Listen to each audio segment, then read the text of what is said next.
Tonight's guest tonight's a comedian who can be heard on the Crab Feast podcast and who will be hosting the best bars in America this Thursday at 9 p.m. on Esquire Network. Please welcome back to the show the very funny Jay Larson.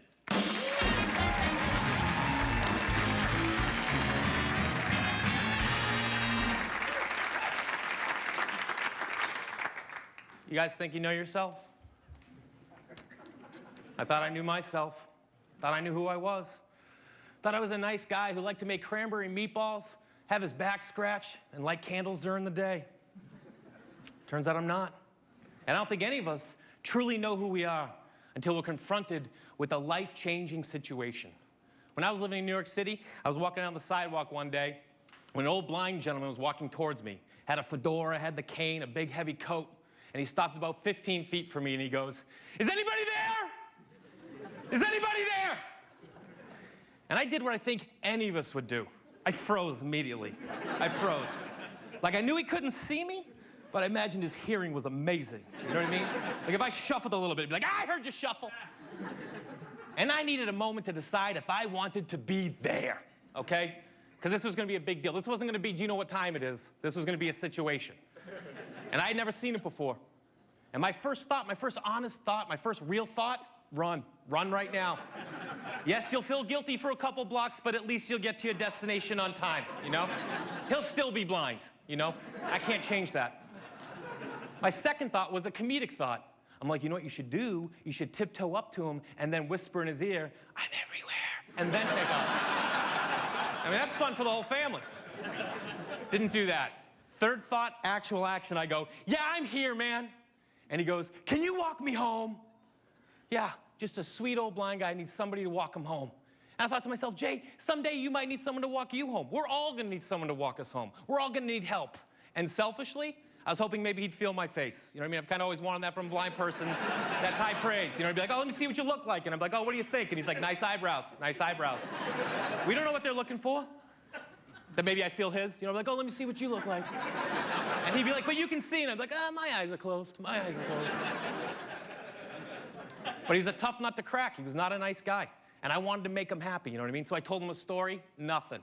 Told him a joke, nothing. Finally I go, "I'm a professional comedian, man. I've been on television." He goes, "Oh yeah, what program?" I go, "Conan." Wasn't impressed. Wasn't impressed. But you know what? It was my fault because I had expectations. And you know what they say about expectations? They make an ass out of you and me. And I don't care how well you think you know yourself. You would never be prepared what happened at the next intersection.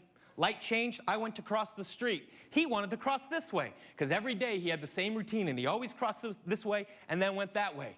But I have eyesight, and the lights had changed, and I had a schedule to keep. And I tried to explain to him, "Let's cross this way." And he started yelling at me in public.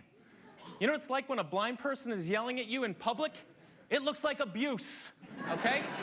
So I said, "Okay, not a big deal, he's fine, he's fine." And I turned him to go this way. Blind people don't like it when you turn them. They're not a garden gnome, okay? They're not a garden gnome. And as I turned him, the old man turned and he kicked me in the shin.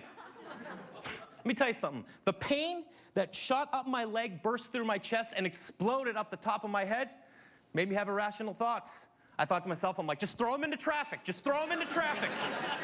And I was like, no, I really don't want homicide on my hand on a Tuesday. So I was like, you know what you can do? You could just spin him around a couple times, get him disoriented, let him figure it out for himself, okay? And then I was like, you know what, Jay? You're a Boy Scout. Yeah, you got kicked out of the Weeblos. That's not the point. Do a good turn daily. So I walked him home, all the way to his doorstep. By the time I got there, I was done with this guy. I go, "All right, man, we're here. Do you need me to help you inside?" And he goes, "No, that's okay, I got it." I go, "All right, man, I gotta get going." And he goes, "Well, hold on a second, let me give you a couple bucks." I go, "No, it's okay, man, I gotta go." And he goes, "Nah, let me give you a couple bucks."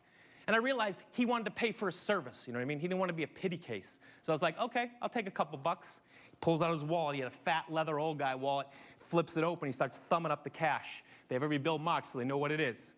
And he had 3 bills, a single, and 100. That's all he had. And he pulled out the 2 singles and he turned to me. And very gently, I put my hand on his arm and I said, "Sir, I don't mean to offend you, but you're handing me $101 right now." And for the first time in our interaction, he smiled. And he said, "It's nice to know there are some honest people in the world." And he put back a single, and he pulled out the 100.